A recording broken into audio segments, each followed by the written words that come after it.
Seguimos en Conexión B, análisis, entrevista. Es hora de ir al campo innovador con el ingeniero Francisco Javier Ugalde Acosta, investigador del INIFAP del campo experimental Cotaxtla. Paco, adelante, buenas tardes. Jorge, buenas tardes y al auditorio de Mar FM y Conexión. Hoy nuestro agrocomentario lo titulé El huracán de 1944, un evento que cambió el futuro de la cuenca del Papaloapan. Fue un año en que la naturaleza nos recordó su poder. Un huracán de furia imparable azotó la tierra tropical de la cuenca hidrológica del Papaloapan. La naturaleza indomable nos recuerda nuestra fragilidad.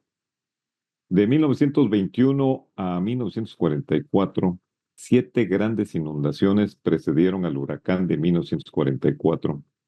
Estas historias de destrucción dio origen a la resiliencia de los pueblos de la cuenca del Papaloapan. Hoy viajaremos al pasado cuando la tarde del 20 de septiembre de 1944, la lluvia comenzó a escribir un relato de destrucción. El huracán, nacido en el Caribe, con una trayectoria que parecía un capricho del destino, una parábola invertida, se adentró por tierra veracruzana. Para el 22 de septiembre de 1944, las noticias llegaban por telégrafo como malos augurios. Llegaban de los poblados de Tomellín, Ojitlán y de Usila. Una tromba arrasaba la serranía de Oaxaca y los ríos de Santo Domingo y Tonto, tributarios del río Papaloapan, aumentaban su caudal a niveles nunca antes vistos. La ciudad de Tustepet, Oaxaca, no durmió, observando cómo el río Papaloapan, sustento y vida, se volvía una amenaza. El párroco Silvano Pérez y su sacristán Felipe de Valencia, ahí en Tustepet, Oaxaca, comprendieron que no era una crecida más del río Papaloapan. Las campanas convocaron a la comunidad a buscar refugio en la iglesia. Apenas unas horas después, la corriente imparable y feroz ya corría por las calles arrastrando con ello la vida cotidiana.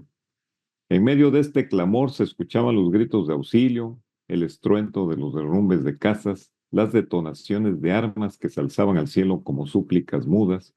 Familias enteras en botes improvisados o sobre los techos luchaban por sobrevivir. En enormes chalanes amarrados a pilares de mampostería, la vida seguía su curso incluso en medio del desastre, con el milagro de los nacimientos, Jorge.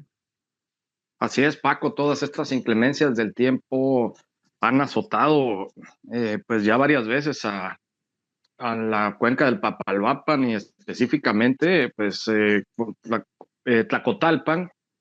Y si no estoy mal, Paco, es donde se han sufrido más catástrofes porque es la zona baja del Papaloapan, es decir, ya es donde reciben todo el aluvión que viene desde la sierra y pues ahí es donde ya se concentra precisamente pues toda el agua y es por eso las inundaciones y ya también creo que lo comentamos en algún momento, lo que fue la comisión del Papaloapan con la creación de la presa Cerro de Oro, pudo contener precisamente toda esa agua que venía y antes eran constantes inundaciones en Tlacotalpan y ya a partir de ese entonces pues ya no ha estado de esta forma la zona baja del Papaloapan, Paco.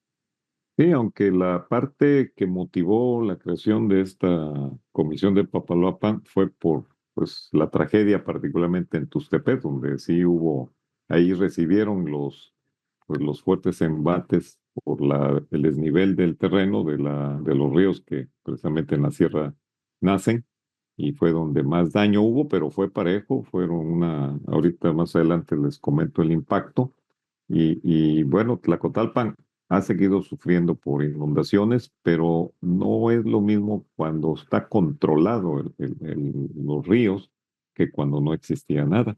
Y continuando con este relato de esta tragedia de 1944, en Cosamaloapan, Veracruz, la escena era similar y todos estos poblados que estaban pues prácticamente ya en la línea de desembocadura del río Papaloapan. Y precisamente el 23 de septiembre el agua avanzó con tanto ímpetu en la ciudad de Cosamaloapan que la sumergió. La gente se refugiaba en el templo, en el teatro, en las góndolas del tren o trepaban a los árboles más altos buscando una forma de librarse de este mundo de agua.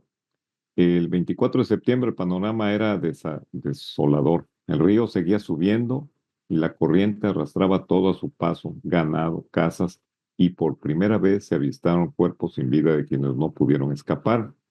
En Santiago Tuzla, de acuerdo al reporte, observaron pasar más de un centenar de cadáveres, una imagen que se grabó en la memoria colectiva y es un recordatorio a la vulnerabilidad humana.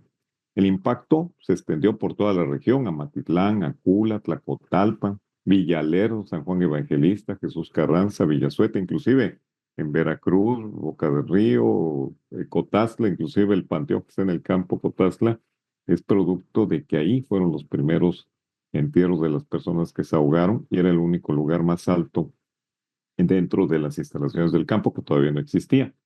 Y bueno, había un espejo de agua tan solo en la cuenca del Papaloapan de 500,000 de hectáreas inundadas. Las cosechas, maíz, frijol, plátano, caña, pues estaban bajo el agua y también ahí se perdió el sustento de miles de familias. Tras estas devastadoras inundaciones que asolaron la cuenca del Papaloapan, el presidente Manuel Ávila Camacho actuó con prontitud para brindar apoyo a la población. Más tarde, los veracruzanos Miguel Alemán Valdés y Adolfo Ruiz Cortines, primero como gobernadores y luego como presidentes de México, continuaron los compromisos para contribuir a reducir la problemática e incorporar al progreso a la población de esta vasta región.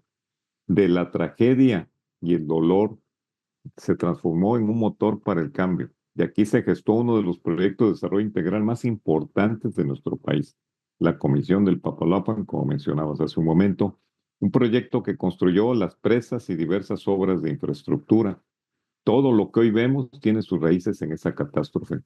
La Gran Comisión del Papaloapan fue un proyecto monumental que no solo construyó las presas de Temazcal y Cerro de Oro para controlar las inundaciones, sino también que sentó las bases para un desarrollo integral de esa región a partir de 1947. El progreso llegó a través de una amplia gama de acciones de fondo que transformaron por completo la cuenca, beneficiando a los estados de Veracruz, Puebla y Oaxaca. Entre las obras más destacadas se encuentran 4,000 kilómetros de carreteras y caminos, 200 puentes, 45 pistas aéreas, cientos de escuelas y hospitales, y la electrificación llegó a familias del sureste de México e inclusive se benefició para el desarrollo agroproductivo y agroindustrial y de industrias de otro tipo aquí mismo en Veracruz. Servicios básicos, se construyeron casi 500 sistemas de agua potable y drenaje. Se fomentó la agricultura, la ganadería, se establecieron sistemas de riego que siguen todavía funcionando y la industria, como decíamos, dentro y fuera de la cuenca del Papaloapan. En salud, campañas de vacunación. Se erradicó el paludismo y se aumentó el número de doctores y clínicas.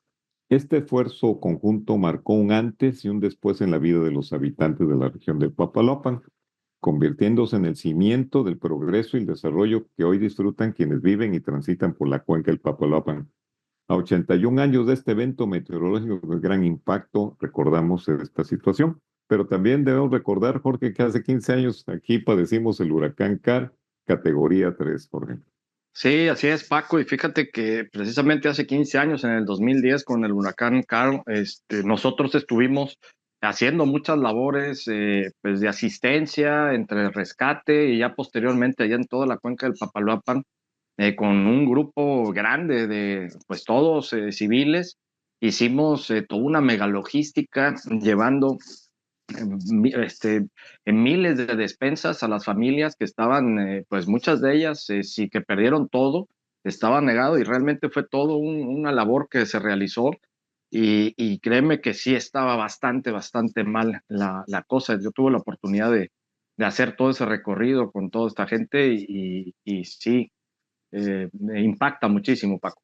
No, sí, es grave este asunto. Y fíjate que hoy, 19 de septiembre, el Museo Regional Casa Verde, que es una asociación civil, rinde homenaje a la resiliencia de la comunidad ante la inundación de 1944 y van a hacer diferentes actividades junto con diversas instituciones culturales para recordar esta situación. La conmemoración concluirá el 26 de septiembre con la participación del personal que en su momento formó la Comisión del Papaloapan y se suma también el CEMETA 16 con una actividad cultural ahí en de CB36 de San Bartolo Tuxtepec, y enviamos un saludo porque hoy empiezan estas pues, actividades que inclusive con sobrevivientes de esa época. Y bueno, pues ya me despido y con esto. La historia de la Comisión del Papaloapan quedó escrita en roca, acero y en el esfuerzo de mujeres y hombres. Buenas agrotardes.